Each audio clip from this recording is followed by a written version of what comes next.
Murray State head coach Dean Hood. Racers start off the season, first ever meet at Texas Tech on Saturday. So, Coach, just some thoughts on the Racers, and then we'll go to some questions. Yeah, just really excited, to play a season that's, feels normal. We had a normal July, had all our guys here, and they had a chance to lift and run and do all those kind of things, and then had a normal training camp, where you had them here, those, 25 practices for the first game. Still got a couple left, and we'll take them, getting ready for Texas Tech. But our guys, like every college football team in America right now, they're ready to hit somebody else, and have been hitting on each other for quite a long time. So I was just really, really blessed to have some normalcy to college football again, and really grateful. And our guys are excited for the challenge going down to Lubbock. Thanks, Coach. Again, if you have a question, just let me know down in the chat, and I'll call on you. John Wright, you can be up first. Go ahead and unmute yourself and ask your question.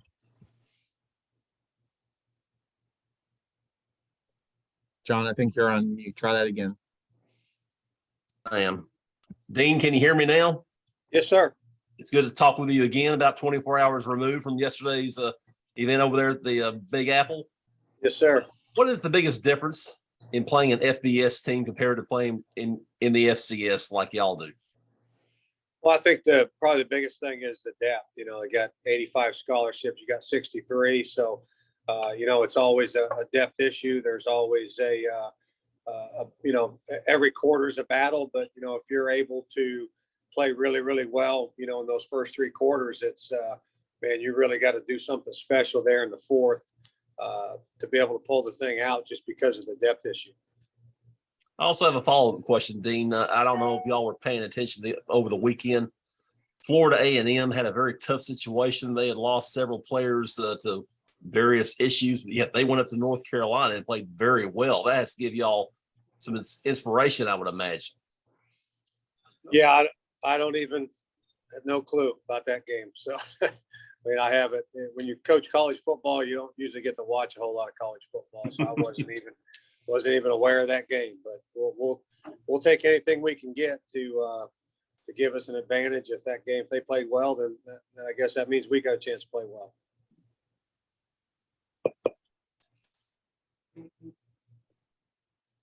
Coach, you're playing a team with a new head coach, and so how do you prepare for something that a look that you probably haven't seen before? Yeah, it's a thing. You're watching three different teams on film. Where the offensive coordinator came from, where the defensive coordinator came from, where the special teams coordinator came from. So we're getting a little bit of we think we're getting a little bit of an idea of what they're going to be structurally. But, regardless of what they're going to be structurally, you look at the Texas Tech film and just watch them from a personnel standpoint, and, they're gifted. They got their whole secondary back. They got three guys up front, 95, 96, 97, that are just really, really stout, physical guys. Great, linebacker in the Merriweather kid. Offensively got skill galore, really, really can run. They're, very, very fast. Got all top three running backs back from last year. They got three tight ends. One's a transfer from Texas A&M. Got a punter that's freaky. That kid's averaging 48 yards a punt, and he punted 17 inside the 20. You do the team thing and punt guys inside the 20. It cuts in your average, and he's still got a 48-yard average. And then they got a big leg, kicker. So they're the total package. Coach McGuire's put together a heck of a staff. You look at his resume. You're winning in Texas high school football at a high level at a big time school. That's just like being a college football coach. The pressure, the way they approach things, it's amazing in Texas high school football. And then, he's on the Baylor staff with Rule, and then Randa comes in and he not only keeps him but elevates him the next year. So that what kind of person, kind of coach he is. So.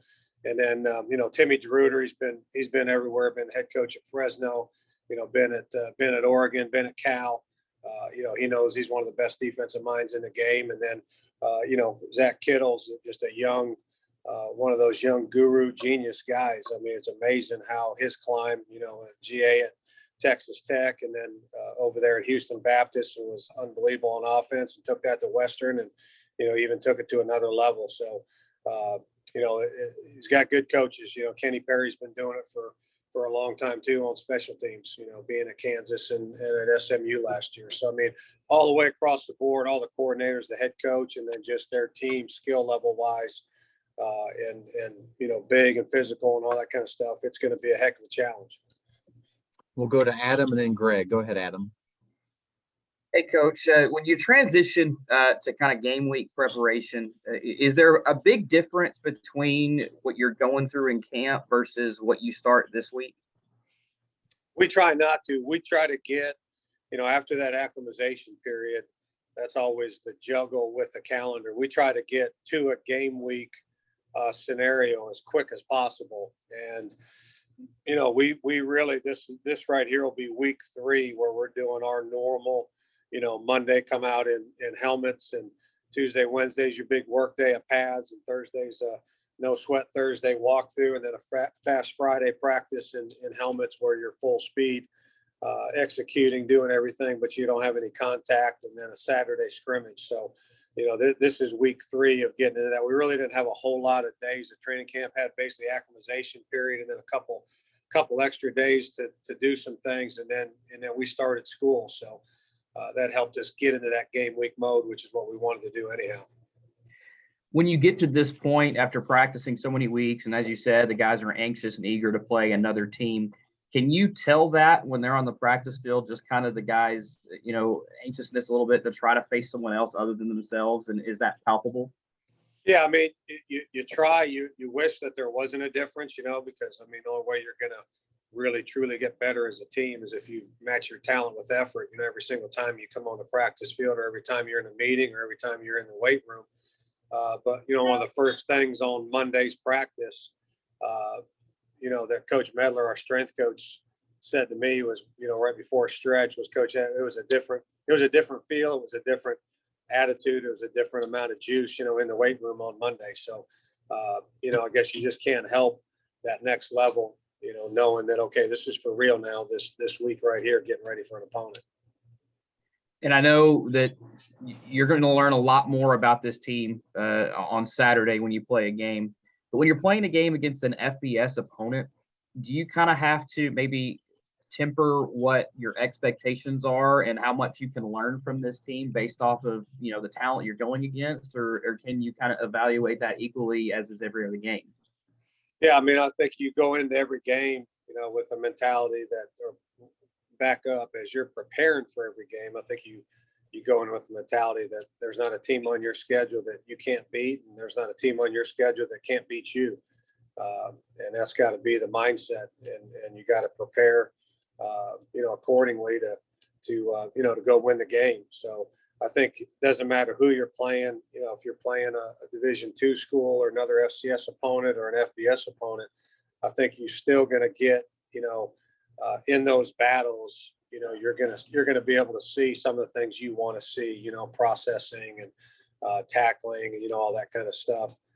That's going to help you decide, did you have the right guys on the bus or the plane, and did you have them in the right seats? I think it's going to help you, and that's big, really. These first 3 leading into our first conference game against EIU. My last question, Coach, is about DJ. Heading into this second year that he has this big role with you guys, how have you seen him continue to develop throughout this fall camp that makes you believe that he can take those strides forward continuing? He hasn't changed since day one. I mean, when he came here, he always prepared, to be the starter, prepared like the starter, when Preston was our guy. And, he hasn't changed since being the starter. I don't think it really matters. For some kids, it matters who's the number 2. I don't think it really matters for him who the number 2 is. He's going to prepare like the starter and just want to improve and get better every single day. And that's what he's done. Thanks, Coach. Yeah. And then let's go to Greg next. Go ahead, Greg. Hey, thanks, guys. Coach, you talked about kind of the challenge of going up against FBS in those first 3 quarters. Then if you get to that 4th quarter, trying to, pull some magic out. If you just look at the first quarter on Saturday, for you, how will you gauge kind of success, regardless of maybe the scoreboard? Are there certain things you're looking for to get through that first quarter and then move on towards the rest of the game? Yeah, I think the whole game we want to look at, make sure we're, number one, playing really, really hard, and then playing fundamentally sound. Want to make sure we're getting lined up properly, and make sure we're running to the ball, make sure we're tackling, make sure we're blocking, and that we're, hitting on all of our assignments. That's what we want. We want the guys to come out, play fast, play crisp, play good fundamental football, and make sure we're assignment sound. And then just one more quick one for me. As you look down the rest of the season, what sort of impact can a game like Saturday have when you're kind of in the heart of your conference schedule? What's the benefit of, going up against a team like Tech? I think, the benefit is just week one, regardless of who you're playing, is getting an actual game under your belt and being able to learn, from that game. Again, I don't think it matters the level of the opponent. It matters that, do you learn from the things you did in game one going to game two? Anybody else? Question for Coach Hood?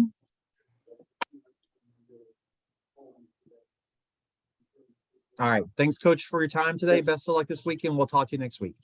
Okay, thanks. Thanks a lot, Dean.